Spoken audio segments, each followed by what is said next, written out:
April 30 புனித 5ஆம் பத்திநாதர். Italy நாட்டில் அலெக்சாந்திரியாவின் அருகிலுள்ள போஸ்கோ எனுமிடத்தில் கிபி 1504ஆம் ஆண்டு ஜனவரி 17ஆம் நாள் பிறந்தார் 5ஆம் பத்திநாதர்.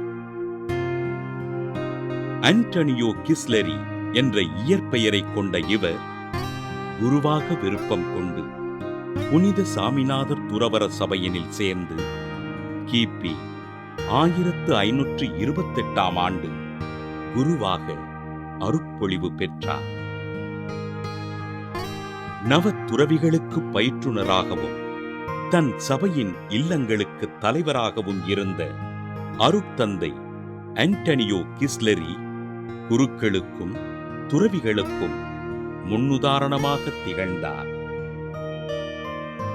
சுமார் 16 ஆண்டுகள் குரு மாணவர்களுக்கு இறையியலும் மெய்யியலும் கற்பித்த இவர் கிபி 1556ஆம் ஆண்டு திருத்தந்தை 4ஆம் பவுலினால் ஆயராக திருப்பொழிவு செய்யப்பட்டு மிலான் லம்பார்டி பகுதிகளில் இறை நம்பிக்கைக்கு காவலராக இறைபணிகள் செய்தார்.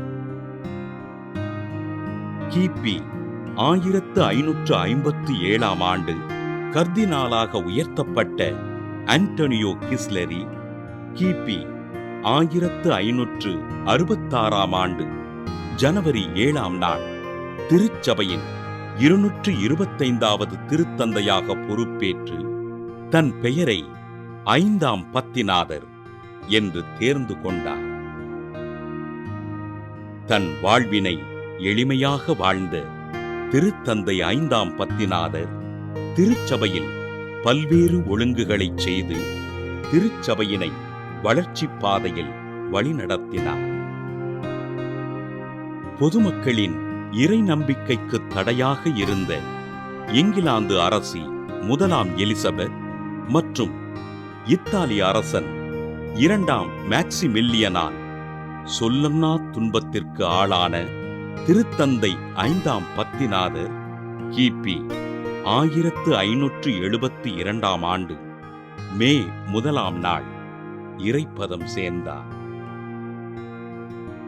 நோயாளிகள் மீது அன்பு கொண்டு தொழுநோயாளர்களை கட்டி அணைத்து எளிமையாக வாழ்ந்த திருத்தந்தை 5ஆம் பத்திநாதரை திருத்தந்தை 11ஆம் கிளெமெண்ட் கிபி 1712ஆம் ஆண்டு மே 22ஆம் நாள் புனிதராக உயர்த்தி இத்தாலியின் மால்டா போஸ்கோ பகுதிகளுக்கு பாதுகாவலராக அறிவித்தார்.